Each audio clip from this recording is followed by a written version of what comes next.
Bien, queremos seguir hablando sobre educación y con un tema que quizás en medio de toda esta reforma que ha abordado este gobierno en la educación superior y también a nivel de educación básica ha quedado quizás de lado. Tiene que ver con la innovación dentro de la sala de clases precisamente. Para eso nos acompaña la investigadora de la Universidad Complutense de Madrid, María Acaso, quien llegó a Chile para participar en el tercer Congreso de Arte y Educación de la Universidad Católica, Imaginar y Crear para Aprender. María, gracias por estar con nosotros. Gracias a vosotros. Bienvenida. Por invitarme. María, invitada por la Universidad Católica, ¿sí? Sí. Y que además en colaboración con el Consejo Nacional de Cultura y las Artes, además del Centro de Estudios y Prácticas de la Educación.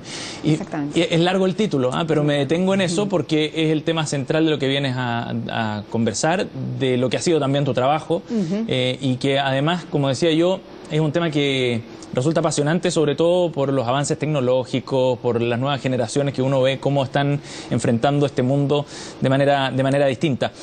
Primero, algunas definiciones, María, respecto a lo que vienes a exponer tú en este evento. En este evento. Bueno, el evento es la quinta semana de la educación artística de Chile, que es un evento singular. Yo trabajo dentro del contexto de la educación artística y conozco muy pocos países que celebran una semana entera de la educación artística, lo cual me parece muy pertinente en el momento actual, y creo que Chile en este caso está innovando mucho en esa dirección. Entonces, por un lado, vengo a trabajar en la Universidad Católica en un congreso sobre educación artística que también me ha sorprendido. Tiene 2.000 personas apuntadas, lo cual 2.000 personas, con lo cual da fe de la interés que hay en este país sobre este tema. Sí, claro. Y por otro lado, el Consejo de la Cultura me ha invitado a desarrollar un proyecto experimental de arte y educación en el antiguo aeropuerto de Cerrillos, que ahora es el Centro Nacional de Arte Contemporáneo. También un proyecto muy innovador en relación a la educación de los educadores de museos, que es un tema también muy interesante y que cada vez va a tener más relevancia. Entonces, bueno, pues para trabajar en esta semana estoy con estas dos instituciones en estos dos frentes. El título, ya lo veíamos, dice Imaginar y Crear para Aprender. Sí. ¿Esos son los desafíos que tiene la educación a futuro, la educación de los más pequeños? Absolutamente.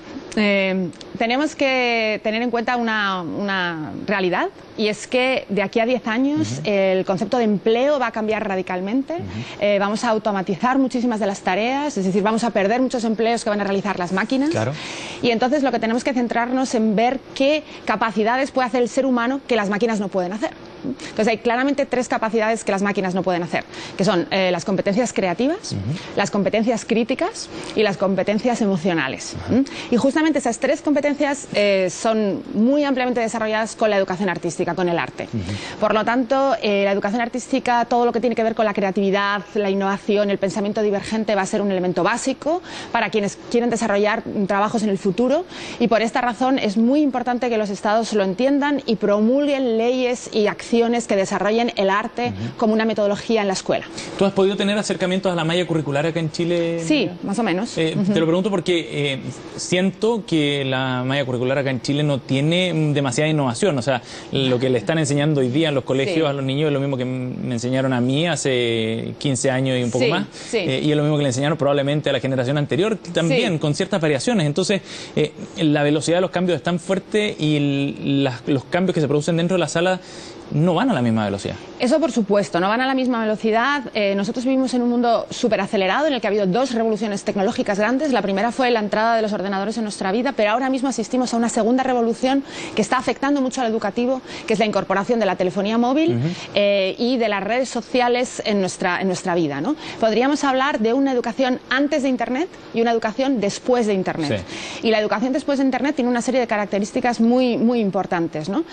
Hacia ahí es a donde deben de dirigirse las políticas educativas, ¿no? Por ejemplo, en el terreno que a mí me compete, el de la educación artística, vivimos en un mundo todo lleno de imágenes donde nosotros no sabemos leer las imágenes, ¿no? Los niños y las niñas ven muchísimas películas, están realmente educados por los mass media, pero no son capaces de analizarlas. Entonces, por ejemplo, saber tener las competencias de análisis crítico de las imágenes que nos rodean va a ser una competencia vital, y es algo que efectivamente no solamente en Chile, en otros países nos está desarrollando. Quiero decir que en este frente de la innovación siempre se habla de Finlandia, por ejemplo, cuando hay otros países latinoamericanos que están desarrollando políticas muy innovadoras, como por ejemplo Colombia. Colombia en esos momentos es un referente absoluto en temas de innovación en educación, con todo el tema de la renovación por la paz, ha desarrollado proyectos muy interesantes y por lo tanto creo que es un país donde nos podemos reflejar y donde podemos aprender de él. Tú decías en una charla que pude encontrar ahí en YouTube, decías que el tema de la educación no pasa por el qué se enseña, sino que por el cómo se enseña. ¿Qué significa eso? Bueno, significa que estamos muy obsesionados, primero con la tecnología, ¿no? Parece que innovar en educación es coger una tablet, ¿vale? Luego hay otro problema que es los contenidos, ¿no? Que vamos a decir, lo que ocurre es que, por supuesto que los contenidos son importantes, pero fíjense que ahora mismo los contenidos ¿dónde están? Están en Google. Sí. Por lo tanto, el problema es cómo analizamos lo que hay en Google. Los niños lo tienen a la mano. Pero los niños lo tienen en la mano. Entonces el tema de lo que es el contenido puro, digamos que está en Google. El problema es cómo hacemos lo que yo llamo la arquitectura de transmisión. Y la arquitectura de transmisión que hemos tenido nosotros en el colegio y que no ha evolucionado desde el siglo XII, sigue siendo la lección magistral. Y esta lección magistral sirve, pero algunas veces. ¿A qué te refieres con lección magistral de un profesor que está Un profesor que está hablando, los alumnos están tomando apuntes, los alumnos memorizan esa información, la vomitan en un examen. Y todos sabemos que en el momento que hemos terminado los exámenes nos olvidamos de esa información y esa información no se queda en nosotros. Por lo tanto, ¿qué ocurre? Que no hemos aprendido. Entonces, lo que yo estoy trabajando ahora mismo es en la revolución de los formatos. A mí me interesan otras formas de organizar el salón de clase que no tiene que ver con que un profesor hable y los alumnos escuchen. Tiene que ver con otras metodologías como, por ejemplo, lo que yo llamo art thinking, que es trabajar el arte como metodología en el aula, ¿no? Tiene mucho que ver con incorporar, por ejemplo, las artes escénicas, organizar obras de teatro, trabajar por proyectos, utilizar el performance, utilizar el baile como metodologías que aglutinan los contenidos y como tocan la emoción y tocan realmente la atención, hacen que realmente el aprendizaje suceda. Es decir, usarlo como mecanismos para enseñar determinados contenidos, ¿no? Efectivamente, como proceso. No el baile en sí mismo, sino que como una herramienta. Exactamente. Además, el arte sirve para enseñar cualquier asignatura. Tú puedes enseñar matemáticas a través del arte o química a través del arte. Y quería decir que esto que yo estoy diciendo, que a muchas personas les sorprenderá, está empíricamente comprobado porque está apoyado en lo que se llama la neuroeducación. La neuroeducación es una ciencia que está enseñando cómo funciona el cerebro para aprender y está demostrado que solo aprendemos a través de las emociones.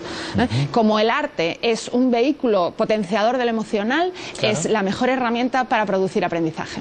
En ese sentido, ¿tú ves la tecnología como una amenaza o como una oportunidad? No. Yo veo la tecnología como una oportunidad, pero como una pata. El problema es que muchas veces en innovación tecnológica se habla de la tecnología como el centro.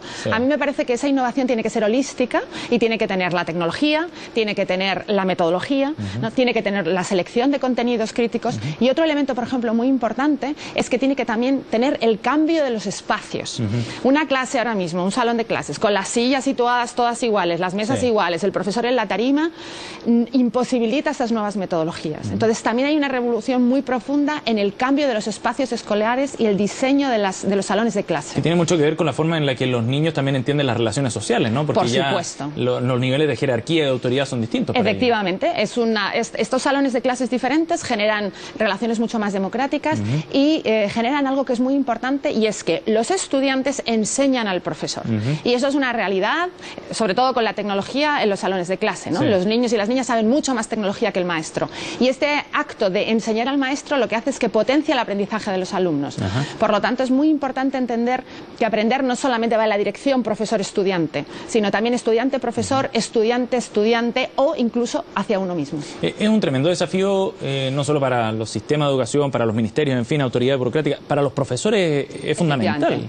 Aquí te lo pregunto porque acá en Chile hace poco hubo una reforma también, ¿no?, de la carrera docente que pone el acento principalmente en temas de evaluación, de recursos y sueldos, pero todavía no se aborda el tema de las capacidades. Efectivamente. Yo creo que el tema de la formación del profesorado es un elemento clave en estos temas de innovación educativa.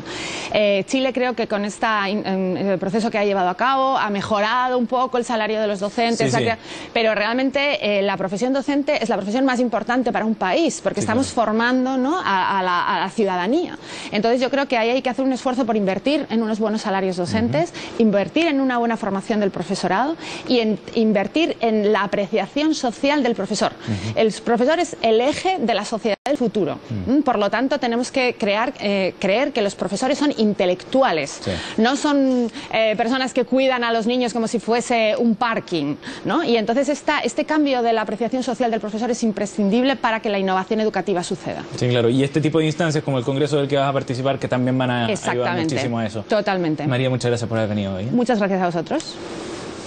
Bien, son las 9 en punto. Nos vamos a la pausa y volvemos de inmediato.